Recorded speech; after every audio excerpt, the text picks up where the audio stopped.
ਪੰਜਾਬ ਦੇ ਸੈਂਟਰ ਦੇ ਵਿੱਚ ਹਲਵਾਰੇ ਦਾ ਹਵਾਈ ਅੱਡਾ ਅੰਤਰਰਾਸ਼ਟਰੀ ਹਵਾਈ ਅੱਡਾ ਬਣ ਰਿਹਾ ਹੈ। ਇਸ ਦੇ ਮੁਤਲਕ ਬਾਰ-ਬਾਰ ਤੁਸੀਂ ਖਬਰਾਂ ਸੁਣਦੇ ਰਹੇ ਹੋ। ਅੱਜ ਸਾਡੇ ਦੇ ਨਾਲ ਗੱਲਬਾਤ ਕਰਨ ਲਈ ਇਹ greater Ludhiana area development authority ਦੇ ਚੀਫ ਐਡਮਿਨਿਸਟ੍ਰੇਟਰ ਸਰਦਾਰ ਪਰਮਿੰਦਰ ਸਿੰਘ ਗਿੱਲ IAS ਅਫਸਰ ਨੇ ਅਤੇ ਉਹ ਗਲੈਡਾ ਦੇ ਇੰਚਾਰਜ ਹਨ। ਇਸ ਹਵਾਈ ਅੱਡੇ ਨੂੰ ਸਿਵਿਲੀਅਨ ਇੰਟਰਨੈਸ਼ਨਲ ਏਅਰਪੋਰਟ ਬਣਾਉਣ ਲਈ ਕੀ ਕੁਝ ਕੀਤਾ ਜਾ ਰਿਹਾ ਹੈ, ਸਿੱਧੀ ਡਾਇਰੈਕਟਲੀ ਉਹਨਾਂ ਤੋਂ ਆਪਾਂ ਅੱਜ ਗੱਲਬਾਤ ਸੁਣਾਂਗੇ। ਅਸੀਂ ਸੁਣਦੇ ਰਹੇ ਦੂਜੇ ਲੋਕਾਂ ਤੋਂ, ਐਤੀਆਣੇ ਪਿੰਡ ਦੇ ਲੋਕਾਂ ਤੋਂ, ਆਲੇ ਦੁਆਲੇ ਦੇ ਪਿੰਡਾਂ ਦੇ ਲੋਕਾਂ ਤੋਂ, ਜਾਂ ਕੁਝ ਖਬਰਾਂ ਉੱਥੋਂ ਆਉਂਦੀਆਂ ਰਹੀਆਂ ਅਖਬਾਰਾਂ ਦੀਆਂ। ਲੇਕਿਨ ਹਕੀਕਤ ਕੀ ਹੈ, ਇਹ ਕਿਸ ਕਿਸਮ ਦਾ ਪ੍ਰੋਜੈਕਟ ਹੋਏਗਾ, ਕਿਉਂਕਿ ਜਿੱਥੇ ਜਿੱਥੇ ਵੀ ਕਮਿਊਨੀਕੇਸ਼ਨ ਹੈ ਜਾਂ ਟਰਾਂਸਪੋਰਟੇਸ਼ਨ ਅੱਜ ਦੇ ਜ਼ਮਾਨੇ ਦੇ ਵਿੱਚ, ਦੇਖੋ ਬੰਗਲਾਦੇਸ਼ ਦੇ ਛੋਟੇ ਛੋਟੇ ਪ੍ਰੋਡਕਟ ਜਿਹੜੇ ਨੇ ਉਹ ਸੰਸਾਰ ਭਰ ਦੇ ਵੱਡੇ ਵੱਡੇ ਸਟੋਰਾਂ 'ਚ ਤੁਸੀਂ ਦੇਖੋਗੇ ਮੇਡ ਇਨ ਬੰਗਲਾਦੇਸ਼। ਵਜ੍ਹਾ ਕਿਉਂਕਿ ਉੱਥੋਂ ਜਿਹੜੀ ਹਵਾਈ ਗੁੱਡਸ ਨੇ, ਜਿਹੜੇ ਉਹ ਹਵਾਈ ਰਸਤੇ ਇੰਨੀ ਤੇਜ਼ੀ ਨਾਲ ਨਿਕਲ ਜਾਂਦੇ ਨੇ ਤੇ ਦੁਨੀਆ 'ਚ ਫੈਲ ਜਾਂਦੇ ਨੇ। ਪੰਜਾਬ ਦੇ ਵਿੱਚ ਬਹੁਤ ਕੁਛ ਹੈ ਜਿਹੜਾ ਬਾਕੀ ਦੁਨੀਆ ਤੱਕ ਪਹੁੰਚ ਸਕਦਾ, ਪਹੁੰਚ ਨਹੀਂ ਰਿਹਾ ਕਿਉਂਕਿ ਸਾਡੇ ਕੋਲੇ ਇਸ ਤਰ੍ਹਾਂ ਦੀਆਂ ਸਹੂਲਤਾਂ ਨਹੀਂ ਹਨ। ਅਸੀਂ ਤਾਂ ਆਪਣੇ ਜਿਹੜੇ ਐਗਰੀਕਲਚਰ ਪ੍ਰੋਡਕਟਸ ਵੀ ਅਫਗਾਨਿਸਤਾਨ ਤੱਕ ਨਹੀਂ ਪਹੁੰਚਾ ਸਕਦੇ। ਸੋ ਇਹ ਹਵਾਈ ਅੱਡਾ ਖੁੱਲ੍ਹਣਾ ਪੈਸੇਂਜਰਸ ਦਾ ਨਹੀਂ, ਬਾਕੀਆਂ ਗੁੱਡਸ ਲਈ ਵੀ ਬਹੁਤ ਵਧੀਆ ਰਹੇਗਾ। ਵਪਾਰ ਲਈ ਕਈ ਤਰੀਕੇ ਨਾਲ ਸੋਚਿਆ ਜਾ ਰਿਹਾ ਹੈ। ਫਾਈਨਲੀ ਪ੍ਰਤੀਤ ਹੋ ਰਿਹਾ ਕਿ ਕੇਂਦਰ ਦੀ ਸਰਕਾਰ ਇਸ ਗੱਲ ਤੋਂ ਕਨਵਿੰਸਡ ਹੈ। ਹੁਣ ਇਸ ਦੀਆਂ ਕਈ ਸਟੇਜਸ ਜਿਹੜੀਆਂ ਪਹਿਲੀ ਮੁੱਢਲੀ ਤਿਆਰੀ ਸੀ ਮੁਕੰਮਲ ਹੋ ਚੁੱਕੀ ਹੈ। ਮੇਰੇ ਨਾਲ ਜਿਹੜੇ ਇਸ ਦੇ ਚੀਫ ਐਡਮਿਨਿਸਟ੍ਰੇਟਰ ਨੇ ਗਲੈਡਾ ਦੇ ਸਰਦਾਰ ਪਰਮਿੰਦਰ ਸਿੰਘ ਗਿੱਲ, ਉਹ ਲੁਧਿਆਣੇ ਤੋਂ ਗੱਲ ਕਰਨਗੇ। ਗਿੱਲ ਸਾਹਿਬ ਜੀ ਆਇਆਂ ਨੂੰ ਜੀ, ਤੁਹਾਡਾ ਬਹੁਤ ਬਹੁਤ ਸਵਾਗਤ ਹੈ, ਵੈਲਕਮ। ਸਤਿ ਸ਼੍ਰੀ ਅਕਾਲ ਜੀ, ਸਾਰੇ ਸੁਣਨ ਵਾਲਿਆਂ ਨੂੰ ਮੇਰੇ ਵੱਲੋਂ ਪਿਆਰ ਭਰੀ ਸਤਿ ਸ਼੍ਰੀ ਅਕਾਲ। ਸਤਿ ਸ਼੍ਰੀ ਅਕਾਲ। ਦੱਸੋ ਜੀ ਗਿੱਲ ਸਾਹਿਬ, ਇੱਕ ਤਾਂ ਅਸੀਂ ਹਲਵਾਰੇ ਅੱਡੇ ਦੇ ਇੰਟਰਨੈਸ਼ਨਲ ਹਵਾਈ ਅੱਡਾ ਬਣਨ ਦੀਆਂ ਖਬਰਾਂ ਸੁਣ ਰਹੇ ਹਾਂ। ਇਹਦੇ ਬਾਰੇ ਹਕੀਕਤ ਦੱਸੋ, ਕੀ ਆ? ਵਾਕਈ ਜ਼ਮੀਨ ਲੈ ਲਈ ਗਈ ਆ? ਇਹ ਹਵਾਈ ਅੱਡੇ ਦੀ ਕੰਸਟਰਕਸ਼ਨ ਦੇ ਮੁੱਢਲੇ ਕੰਮ, ਇਨਫਰਾਸਟਰਕਚਰ ਦਾ ਮੁੱਢਲਾ ਕੰਮ ਸ਼ੁਰੂ ਹੈ? ਬਿਲਕੁਲ ਜੀ, ਅਸੀਂ ਅਕਵਾਇਰ ਕਰ ਲਈ ਜ਼ਮੀਨ, ਜ਼ਮੀਂਦਾਰਾਂ ਨੂੰ ਪੈਸੇ ਦਿੱਤੇ ਜਾ ਚੁੱਕੇ ਨੇ, ਜ਼ਮੀਨ ਸਾਡੇ ਕਬਜ਼ੇ 'ਚ ਹੁਣ ਇਸ ਵੇਲੇ, ਤੇ ਉੱਥੇ ਕੰਮ ਜਲਦੀ ਤੋਂ ਜਲਦੀ ਸ਼ੁਰੂ ਹੋ ਜਾਣਾ। ਤੇ ਵਿਦਿਨ, ਜੇ ਨਾ ਕਰੋਨਾ ਵਾਇਰਸ ਨਾ ਹੁੰਦਾ ਤਾਂ ਹੋ ਸਕਦਾ ਪਹਿਲੀ ਫਲਾਈਟ ਇਸੇ ਸਾਲ ਹੀ ਉੱਡ ਜਾਂਦੀ ਜੀ। ਅਸੀਂ ਕਰਨਾ ਕੀ ਹੈ ਜੀ, ਅਸੀਂ ਏਅਰਪੋਰਟ ਅਥਾਰਟੀ ਨੇ ਸਾਨੂੰ ਪ੍ਰੋਮਿਸ ਕੀਤਾ ਹੈ ਕਿ ਜਿਹੜਾ ਮੇਨ ਟਰਮੀਨਲ ਹੈ, ਜਿਹੜਾ ਸੋਫਿਸਟੀਕੇਟਡ ਟਰਮੀਨਲ ਉਹ ਬਣਦਾ ਰਹੂਗਾ। ਉਸ ਤੋਂ ਪਹਿਲਾਂ ਪ੍ਰੀ ਫੈਬਰੀਕੇਟਡ ਟਰਮੀਨਲ ਬਣੇਗਾ। ਔਰ ਜਿਹੜੀ ਤੁਸੀਂ ਗੱਲ ਹੁਣੇ ਫਰਮਾਈ ਹੈ ਕਿ ਇਹ 50% ਜਾਂ 60% ਕਾਰਗੋ ਹੋਏਗਾ। ਜੋ ਅਸੀਂ ਉਮੀਦ ਕਰਦੇ ਹਾਂ ਕਿ ਜਿਹੜੀ ਤੁਸੀਂ ਗੱਲ ਹੁਣੇ ਫਰਮਾਈ ਹੈ ਕਿ ਸਾਡੀਆਂ ਸਬਜ਼ੀਆਂ, ਸਾਡੇ ਫੁੱਲਾਂ ਦੀ ਜਿਹੜੀ ਖੇਤੀ ਹੋ ਰਹੀ ਹੈ, ਉਹ ਕਿਤੇ ਬਾਹਰ ਨਹੀਂ ਜਾ ਸਕਦੇ, ਦੁਬਈ ਵਗੈਰਾ, ਸਿਰਫ ਕਿਉਂਕਿ ਸਾਡੇ ਕੋਲ ਕਨੈਕਟੀਵਿਟੀ ਹੈ ਨਹੀਂ। ਔਰ ਕਾਰਗੋ ਕਨੈਕਟੀਵਿਟੀ ਕਮ ਪੈਸੇਂਜਰ ਕਨੈਕਟੀਵਿਟੀ, ਹੋਪਫੁਲੀ ਜੇ ਏਅਰਪੋਰਟ ਅਥਾਰਟੀ ਨੇ ਕਰਤਾ ਕੰਮ ਤੇ ਅਸੀਂ ਇਹਨੂੰ ਟਰਮੀਨਲ ਬਣਨ ਤੋਂ ਪਹਿਲਾਂ ਹੀ ਚਾਲੂ ਕਰ ਦਿਆਂਗੇ। ਸੋ ਇਹ ਕੰਬੀਨੇਸ਼ਨ ਹੋਏਗਾ। ਵੈਸੇ ਵੀ ਬਾਕੀ ਦੇ ਹਵਾਈ ਅੱਡੇ ਆ ਜਿਹੜੇ, ਵੈਂਕੂਵਰ ਦੇ ਇੰਟਰਨੈਸ਼ਨਲ ਹਵਾਈ ਅੱਡੇ 'ਤੇ ਮੁਸਾਫਰ ਵੀ ਉਤਰਦੇ ਆ, ਸਮਾਨ ਵੀ ਉਤਰਦਾ। ਸੋ ਉਹੀ ਕੁਛ ਹਲਵਾਰੇ ਹੋਏਗਾ। ਦਿੱਲੀ ਵੀ ਇਸੇ ਤਰ੍ਹਾਂ ਹੀ ਹੈ। ਸੋ ਕਿੰਨੇ % ਪੈਸੇਂਜਰ ਉਤਰਨਗੇ ਜੀ, ਕਿੰਨੇ % ਹੋਵੇਗਾ ਗੁੱਡਸ ਦਾ? ਕੋਈ ਅਸੀਂ ਨਾ ਕੁਛ ਇਸ ਬਾਰੇ ਕਮਿਟ ਨਹੀਂ ਕਰ ਸਕਦੇ, ਪਰ ਜੋ ਸਾਡੀ ਐਕਸਪੈਕਟੇਸ਼ਨ ਹੈ, ਜੋ ਸਾਡੀ ਇੰਡਸਟਰੀ ਨਾਲ ਗੱਲਾਂ ਹੋਈਆਂ ਨੇ, ਸਾਡੀ ਹਾਊਜ਼ਰੀ ਇੰਡਸਟਰੀ ਹੈ ਲੁਧਿਆਣਾ, ਖਾਸ ਕਰਕੇ ਸਾਡੀ ਸਪੋਰਟਸ ਇੰਡਸਟਰੀ ਹੈ ਜਲੰਧਰ ਦੇ ਵਿੱਚ, ਸਾਡੇ ਜਿਹੜੇ ਔਰਗੈਨਿਕ ਬਣਾਉਂਦੇ ਨੇ, ਕੀ ਕਹਿੰਦੇ ਆ, ਫਲ ਫਰੂਟ, ਉਹਦੀ ਮਾਰਕੀਟ ਸਾਊਦੀ ਅਰੇਬੀਆ 'ਚ ਹੈ, ਮਿਡਲ ਈਸਟ ਬਹੁਤ ਤਕੜੀ ਹੈ ਜੀ। ਉਹਦੇ ਵਾਸਤੇ ਅਸੀਂ ਕੋਸ਼ਿਸ਼ ਉਪਰਾਲੇ ਕਰ ਰਹੇ ਹਾਂ ਕਿ ਫਾਰਮਰਸ ਨੂੰ ਫਾਇਦਾ ਹੋਵੇ, ਤਾਂ ਕਿ ਜਿਹੜੀ ਚੀਜ਼ ਹੈ, ਪੈਰਿਸ਼ੇਬਲ ਗੁੱਡਸ ਜਿਹੜੀਆਂ ਨੇ, ਟਾਈਮ ਸਿਰ ਜਗ੍ਹਾ ਜਗ੍ਹਾ ਪਹੁੰਚ ਜਾਣ। ਇਹ ਗੱਲ ਸੱਚੀ ਹੈ ਗਿੱਲ ਸਾਹਿਬ ਵੀ 161 ਏਕੜ ਹੈ, 135 ਏਕੜ ਨਹੀਂ? ਤੇ ਐਤੀਆਣੇ ਦੀ ਜ਼ਮੀਨ ਵਾਕਿਆ ਤੁਸੀਂ ਲੈ ਲਈ ਹੈ, ਮੁੱਲ ਪੇ ਕਰਤਾ ਉਹਨਾਂ ਨੂੰ? ਲੈ ਲਈ ਜੀ, 161 ਏਕੜ ਅਸੀਂ ਲੈ ਲਏ ਆ। 135 ਏਕੜ ਅਸੀਂ ਹੈਂਡਓਵਰ ਕਰਾਂਗੇ ਏਅਰਪੋਰਟ ਅਥਾਰਟੀ ਨੂੰ ਟਰਮੀਨਲ ਵਾਸਤੇ।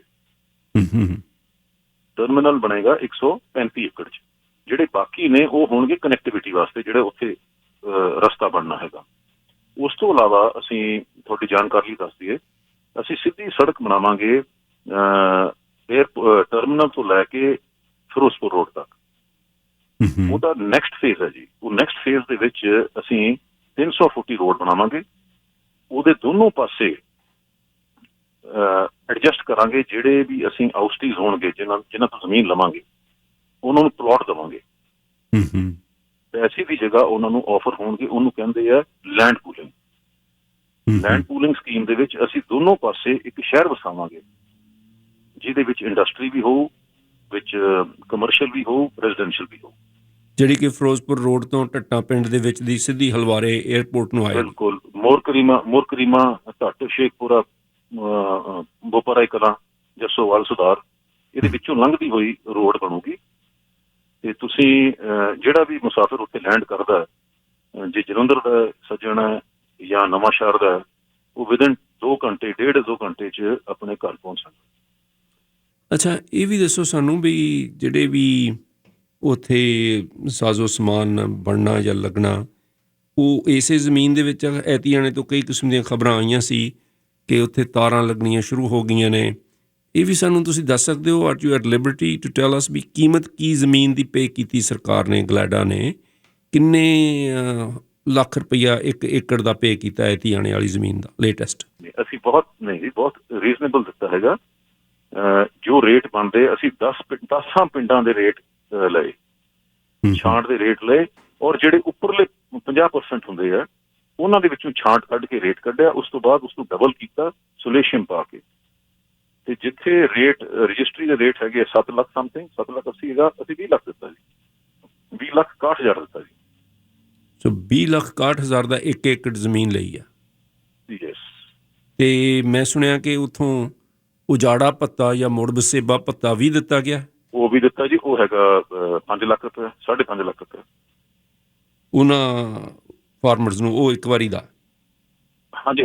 ਉਹ ਜਿਹਦਾ ਕੋਈ ਘਰ ਸੀ ਜਾਂ ਟਿਊਬਵੈਲ ਸੀ ਜਾਂ ਜੋ ਵੀ, ਜਿਹਨੂੰ ਉੱਥੋਂ ਆਪਣੀ ਲਾਈਵਲੀਹੁੱਡ ਚੁੱਕਣੀ ਪਈ, ਉਹਨੂੰ ਅਸੀਂ 5.5 ਲੱਖ ਦੇ ਰਹੇ ਹਾਂ। ਉਹ ਅਲੱਗ ਹੈ 20 ਲੱਖ ਤੋਂ ਇਲਾਵਾ। ਇਹ ਗਿੱਲ ਸਾਹਿਬ ਜੁਆਇੰਟ ਵੈਂਚਰ ਹੈ, JVC ਹੈ? ਹਾਂਜੀ, JV ਹੈ ਜੀ, ਵਿਦ ਏਅਰਪੋਰਟ ਅਥਾਰਟੀ। ਕੇਂਦਰ ਸਰਕਾਰ ਦੀ ਜਾਂਦਾ ਹੈ। ਇਹਦਾ ਨਾਂ ਰੱਖਿਆ ਗਿਆ ਲੁਧਿਆਣਾ ਇੰਟਰਨੈਸ਼ਨਲ ਏਅਰਪੋਰਟ ਹਲਵਾੜਾ। ਇਹ ਜੁਆਇੰਟ ਵੈਂਚਰ ਹੈ ਜੀ। Ludhiana international airport Halwara. ਤੇ ਤੁਹਾਨੂੰ ਲੱਗਦਾ ਕਿ 2 ਸਾਲ ਲੱਗ ਜਾਣਗੇ ਜਾਂ ਸਾਲ? ਕਿੰਨਾ ਐਗਜ਼ੈਕਟ ਟਾਈਮ ਕਿੰਨਾ ਕੁ ਲੱਗ ਜਾਏਗਾ? 2 ਸਾਲ ਏਅਰਪੋਰਟ ਅਥਾਰਟੀ ਨੇ ਕਿਹਾ ਜੀ ਅਸਲੀ ਟਰਮੀਨਲ ਬਣਨ ਨੂੰ। ਲੇਕਿਨ ਸਾਡੀ ਸਰਕਾਰ ਨੇ ਲਿਖ ਕੇ ਭੇਜਿਆ ਕਿ ਸਾਨੂੰ 18 ਮਹੀਨੇ, 1.5 ਸਾਲ 'ਚ ਦਿਓ। 1.5 ਸਾਲ 'ਚ ਸਾਨੂੰ ਪੂਰਾ ਬਣਾ ਕੇ ਦਿਓ। ਉਸ ਤੋਂ ਪਹਿਲਾਂ 7-8 ਮਹੀਨੇ 'ਚ ਜਾਂ ਮੈਕਸਿਮਮ ਸਾਲ ਤੋਂ ਥੱਲੇ ਪ੍ਰੀ ਫੈਬਰੀਕੇਟਡ ਸਟਰਕਚਰ ਬਣਾ ਕੇ ਤੇ ਫਲਾਈਟ ਸ਼ੁਰੂ ਕਰ ਦਿਓ।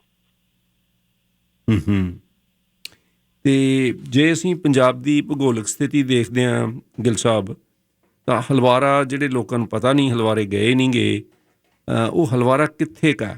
ਮੈਂ ਸੁਣ ਰਿਹਾ ਸੀ ਵੀ ਭਨੋਟ ਜਿਹੜਾ ਪਿੰਡ ਆ, ਇਹ ਪੰਜਾਬ ਦੇ ਭੂਗੋਲਿਕ ਤੌਰ 'ਤੇ ਸੈਂਟਰ 'ਚ ਆ। ਇਹ ਹਲਵਾੜਾ ਜਿਹੜਾ ਨਾ ਜੀ, ਇਹ ਬਿਲਕੁਲ ਜਿਹੜੀ ਪੰਜਾਬ ਦੀ ਧੁੰਨੀ ਹੈ, ਲੁਧਿਆਣੇ ਦੇ ਥੱਲੇ, ਮਤਲਬ ਸੈਂਟਰ ਆਫ ਪੰਜਾਬ, ਉਹਦੇ ਨੇੜੇ ਹੈ ਜੀ। ਜੇ ਤੁਸੀਂ ਲੁਧਿਆਣਾ ਤੋਂ ਫਿਰੋਜ਼ਪੁਰ ਨੂੰ ਜਾਓ ਤੇ ਲੈਫਟ ਸਾਈਡ ਤੇ ਸੁਧਾਰ ਪਿੰਡ ਆਉਂਦਾ, ਰਾਏਕੋਟ ਤਹਿਸੀਲ ਹੈ, ਉਹਦੇ ਵਿੱਚ ਇੱਕ ਏਅਰਫੋਰਸ ਸਟੇਸ਼ਨ ਹੈ। ਉੱਥੇ ਇਹ ਹਲਵਾੜਾ ਵਸਦਾ ਜੀ। ਤੁਸੀਂ ਹਲਵਾੜੇ ਤੋਂ 3 ਘੰਟਿਆਂ 'ਚ ਪੰਜਾਬ 'ਚ ਕਿਤੇ ਵੀ ਜਾ ਸਕਦੇ ਹੋ, ਚਾਹੇ ਫਾਜ਼ਿਲਕਾ ਅਬੋਹਰ ਹੋਵੇ, ਚਾਹੇ ਅੰਮ੍ਰਿਤਸਰ ਹੋਵੇ, ਚਾਹੇ ਪਠਾਨਕੋਟ ਹੋਵੇ। ਹੁਣ ਜਦੋਂ ਕੰਸਟਰਕਸ਼ਨ ਸ਼ੁਰੂ ਹੋਣੀ ਆ, ਉਹਦੇ NOC ਵਗੈਰਾ ਲੈਣੇ ਪੈਣੇ ਆ ਜੀ? ਕੋਈ ਇਹੋ ਜਿਹੇ NOC ਵੀ ਨੇ ਜਿਹੜੇ ਮਿਲਣੇ ਬਹੁਤ ਮੁਸ਼ਕਿਲ ਹੋਣਗੇ ਜਾਂ ਕਿ ਤੁਸੀਂ ਲੈ ਚੁੱਕੇ ਹੋ? ਕੁਛ ਨਹੀਂ ਹੋਏਗਾ ਜੀ, ਕਿਉਂਕਿ ਇਹ ਡਿਪਾਰਟਮੈਂਟ ਆਫ ਅਰਬਨ ਡਿਵੈਲਪਮੈਂਟ, ਜਿਨ੍ਹਾਂ ਨੇ NOC ਦੇਣਾ ਹੈ, ਉਹਨਾਂ ਨੇ ਹੀ ਕੰਮ ਕਰਨਾ ਹੈ। ਮਸਲਾ ਜਾਂ ਉਹਦਾ ਅਰਬਨ ਡਿਵੈਲਪਮੈਂਟ ਨੇ NOC ਦੇਣੇ ਆ, ਕਲੀਅਰੈਂਸਿਸ ਦੇਣੇ ਆ। ਜਿਹੜੀ ਸਾਡੀ ਉਹ ਡਿਪਾਰਟਮੈਂਟ ਹੁੰਦਾ, ਟਾਊਨ ਐਂਡ ਕੰਟਰੀ ਪਲੈਨਿੰਗ, ਉਹਨਾਂ ਨੂੰ ਹੀ ਕੰਮ ਦਿੱਤਾ ਗਿਆ। ਜੇ ਕਿਸੇ ਹੋਰ ਕੋਲ ਹੁੰਦਾ, PWD ਕੋਲ ਹੁੰਦਾ ਜਾਂ ਕਿਸੇ ਹੋਰ ਕੋਲ ਹੁੰਦਾ, ਫਿਰ ਗੱਲ ਵੱਖਰੀ ਸੀ। ਉਹਨਾਂ ਨੇ ਸਾਡੇ ਕੋਲ ਆਉਣਾ ਸੀ ਕੰਮ ਲਈ। ਜਦੋਂ ਤੁਸੀਂ ਗਿੱਲ ਸਾਹਿਬ ਇਹ ਡਿਸਕਸ ਕਰ ਰਹੇ ਸੀ, ਪਲਾਨਸ ਬਣਾ ਰਹੇ ਸੀ, ਇਹ ਜਿਹੜੀ greater Ludhiana area development authority ਹੈ, ਤੁਸੀਂ ਇਸ ਦੇ ਚੀਫ ਐਡਮਿਨਿਸਟ੍ਰੇਟਰ ਹੋ, ਉਦੋਂ ਤੁਹਾਡੇ ਧਿਆਨ 'ਚ ਇਹ ਵੀ ਲਿਆਂਦਾ ਗਿਆ ਹੋਣਾ ਕਿ ਦੇਖੋ ਮੋਹਾਲੀ ਦਾ ਹਵਾਈ ਅੱਡਾ ਵੀ ਹੈਗਾ ਉੱਥੇ, ਆਦਮਪੁਰ ਵੀ ਕਹਿੰਦੇ ਹਵਾਈ ਅੱਡਾ ਚਾਲੂ ਹੋ ਗਿਆ, ਸਾਹਨੇਵਾਲ ਬਿਲਕੁਲ ਨਾਲ ਲੁਧਿਆਣੇ ਦੇ ਉੱਥੇ ਹਵਾਈ ਅੱਡਾ ਹੈਗਾ, ਸੋ ਇਸ ਹਵਾਈ ਅੱਡੇ ਦੀ ਫਿਰ ਕੀ ਜ਼ਰੂਰਤ ਹੈ? ਇਸ ਤਰ੍ਹਾਂ ਦੇ ਆਬਜੈਕਸ਼ਨ ਉੱਠੇ ਸੀ? ਜਿਹੜਾ ਪਹਿਲਾਂ ਸਾਹਨੇਵਾਲ ਕੰਸੀਡਰ ਹੋਇਆ ਸੀ ਬੜੀ ਦੇਰ ਵਾਸਤੇ, ਸਾਹਨੇਵਾਲ ਕੰਸੀਡਰ ਕੀਤਾ ਗਿਆ ਸੀ, ਪਰ ਉਹਦੇ ਵਿੱਚ ਕੋਈ 에ਅਰਫੋਰਸ ਵਾਲਿਆਂ ਨੇ, ਜਿਹੜੇ ਆਪਣਾ ਫਲਾਈਟ ਵਾਲਿਆਂ ਨੇ ਕੋਈ ਆਬਜੈਕਸ਼ਨ ਲਾਤਾ ਸੀ ਕਿ ਇਹਦੇ ਵਿੱਚ ਸਾਡੀ ਲੈਂਡਿੰਗ ਦੀ ਪ੍ਰੋਬਲਮ ਆਊਗੀ, ਉੱਥੇ ਸਿਰਫ ਛੋਟਾ ਜਹਾਜ਼ ਟੇਕ ਆਫ ਕਰ ਸਕਦਾ ਹੈ। ਇਸ ਵੇਲੇ ਲੁਧਿਆਣਾ ਚੰਡੀਗੜ੍ਹ ਫਲਾਈਟ ਜਾਂਦੀ ਹੈ 2 ਜਾਂ 3 ਵਾਰ ਹਫ਼ਤੇ 'ਚ, ਔਰ ਉਹ ਵੀ ਛੋਟਾ ਜਹਾਜ਼। ਵੱਡੇ ਜਹਾਜ਼ ਦੀ ਉੱਥੇ ਗੁੰਜਾਇਸ਼ ਨਹੀਂ ਆਉਣ ਦੀ। ਅੱਛਾ, ਹਾਂਜੀ। ਔਰ ਖਾਸ ਕਰ ਜਦੋਂ ਸਰਦੀਆਂ ਹੁੰਦੀਆਂ ਨੇ, ਉਹ ਏਰੀਏ ਦੇ ਵਿੱਚ ਕੋਈ ਧੁੰਦ ਦਾ ਕੋਈ ਐਸਾ ਸਿਲਸਿਲਾ ਹੈ ਜਿੱਥੇ ਜਹਾਜ਼ ਨੂੰ ਇੰਪੋਸੀਬਲ ਹੈ ਜੀ ਲੈਂਡ ਕਰਨਾ। ਤੇ ਮੋਹਾਲੀ ਦਾ ਕੋਈ ਜਿਹੜਾ ਦਿੱਲੀ ਦੇ ਨਾਲ ਕੋਈ ਹੈ ਜੀ, ਰੇਡੀਅਸ ਦੇ ਵਿੱਚ ਕੋਈ ਰੇਡੀਅਸ ਦਾ ਹੈਗਾ ਚੱਕਰ, ਜਿਹਦੇ ਵਿੱਚ ਰੇਡੀਅਸ ਦੇ ਵਿੱਚ ਜਿੱਥੇ ਪਾਲਮ 에ਅਰਪੋਰਟ ਬਣਿਆ ਹੈ, ਉਹਦੇ ਇੱਕ ਰੇਡੀਅਸ ਹੁੰਦਾ ਜਿਹਦੇ 'ਚ ਤੁਸੀਂ ਪ੍ਰੋਟੈਕਟ ਕਰਨਾ ਹੁੰਦਾ ਉਸ। ਅੱਛਾ ਜੀ। ਇਸ ਕਰਕੇ ਹਾਂ। ਔਰ ਦੂਜੀ ਜਿਹੜੀ ਵੱਡੀ ਗੱਲ ਮੈਂ ਕਹੀ ਹੈ ਜੀ, ਅੰਮ੍ਰਿਤਸਰ ਵੀ ਕੰਸੀਡਰ ਹੋ ਸਕਦਾ ਸੀ। ਜਿਹੜੀ ਮੇਨ ਗੱਲ ਹੈ ਉਹ ਹੈਗੀ ਹੈ ਕਿ centre of Punjab, centre of Punjab ਹੈ ਜੀ, ਇਸ ਕਰਕੇ ਇਹਨੂੰ ਤਰਜੀਹ ਦਿੱਤੀ ਗਈ। ਬਿਲਕੁਲ ਬਿਲਕੁਲ। ਇਹ ਪਹਿਲਾਂ ਵੀ ਗੱਲ ਚੱਲੀ ਸੀ 2010-11 'ਚ, ਪਰ ਉਹ ਕਿਤੇ ਰਹਿ ਗਈ। ਐਤਕੀ ਪੂਰਾ ਜ਼ੋਰ ਲਾ ਕੇ ਸਰਕਾਰ ਨੇ ਇਹਨੂੰ ਸਿਰੇ ਚੜ੍ਹਾਤਾ ਜੀ। ਅੱਛਾ, ਤੁਹਾਡੇ ਕੋਲ ਤਾਂ ਸਾਰੇ ਨਕਸ਼ੇ ਤੇ ਪ੍ਰੋਜੈਕਸ਼ਨਸ ਹੋਣੇ ਨੇ।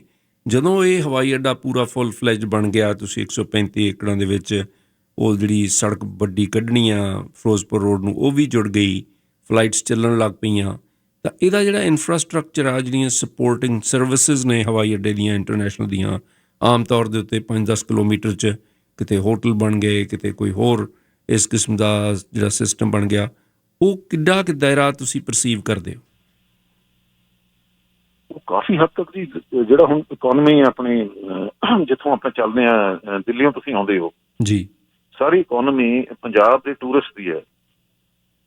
ਜਿਹੜੇ ਰਸਤੇ 'ਚ ਢਾਬੇ ਵਗੈਰਾ ਸਾਰਾ ਕੁਛ, ਇੱਥੇ ਇੰਨਾ ਇਨਫਰਾਸਟਰਕਚਰ ਅਸੀਂ ਬਿਲੀਵ ਕਰਦੇ ਹਾਂ ਕਿ ਆ ਜਾਣਾ ਹੈ। ਔਰ ਰੁਜ਼ਗਾਰੀ, ਔਰ ਬੇਸਿਕਲੀ ਕਿਉਂਕਿ ਜਿਹੜਾ ਇਹ ਕੰਮ ਹੁੰਦਾ ਜੀ, ਇਹਦੇ 'ਚ ਕੁੜੀਆਂ ਦਾ ਕੰਮ ਹੁੰਦਾ ਬੇਸਿਕਲੀ ਟਰਮੀਨਲ ਦੇ ਵਿੱਚ। ਜੇ ਤੁਸੀਂ ਜਾਓ ਕਿਤੇ ਵੀ, ਸਾਡੀਆਂ ਜਿਹੜੀਆਂ ਕੁੜੀਆਂ ਨੇ ਉਹਨਾਂ ਨੂੰ ਕੰਮ ਮਿਲੂਗਾ, ਬੱਚੀਆਂ ਨੂੰ, ਤੇ ਰੁਜ਼ਗਾਰੀ ਵਧੂਗੀ। ਤੇ ਇਨ ਦਾ ਲੌਂਗ ਰਨ ਜਿਹੜੀ ਪ੍ਰੋਜੈਕਸ਼ਨ ਹੈ ਤੁਹਾਡੀ ਇਹ ਆ ਵੀ international, like Vancouver to Halwara ਜਾਂ ਟੋਰਾਂਟੋ ਟੂ ਹਲਵਾਰਾ ਜਾਂ ਲਾਸ ਐਂਜਲਸ ਟੂ ਹਲਵਾਰਾ, ਇਸ ਤਰ੍ਹਾਂ ਫਲਾਈਟ ਚੱਲਣਗੀ? ਬਿਲਕੁਲ ਜੀ, ਬਿਲਕੁਲ ਜੀ, ਬਿਲਕੁਲ ਬਿਲਕੁਲ ਬਿਲਕੁਲ। International means international, London, Italy, ਜਿੱਥੇ ਵੀ ਤੁਸੀਂ ਜਾਣਾ, ਪੂਰੀ ਕਨੈਕਟੀਵਿਟੀ, ਵਰਲਡ ਕਨੈਕਟੀਵਿਟੀ। ਤੇ ਸਰ ਪਰਮਿੰਦਰ ਸਿੰਘ ਗਿੱਲ, ਹੋਰ ਸਾਡੇ ਸੁਣਨ ਵਾਲਿਆਂ ਨੂੰ ਅੱਜ ਕੀ ਦੱਸਣਾ ਚਾਹੋਗੇ ਤੁਸੀਂ? ਬਸ ਇਹੀ ਤੁਹਾਨੂੰ ਵਧਾਈ ਦਿੰਦੇ ਹਾਂ ਕਿ ਤੁਸੀਂ ਘਰ ਸਿੱਧੇ ਆ ਸਕਦੇ ਹੋ।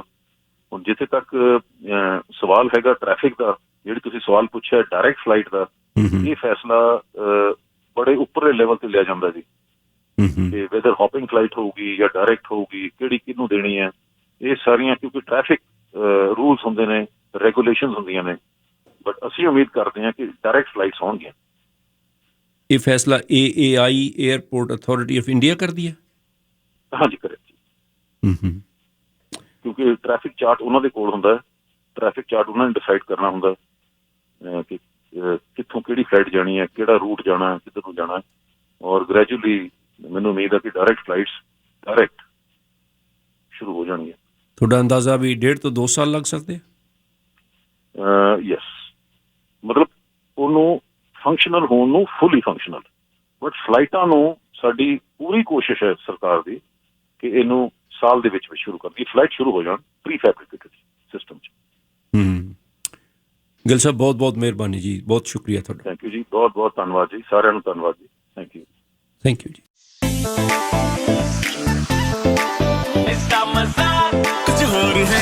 Red FM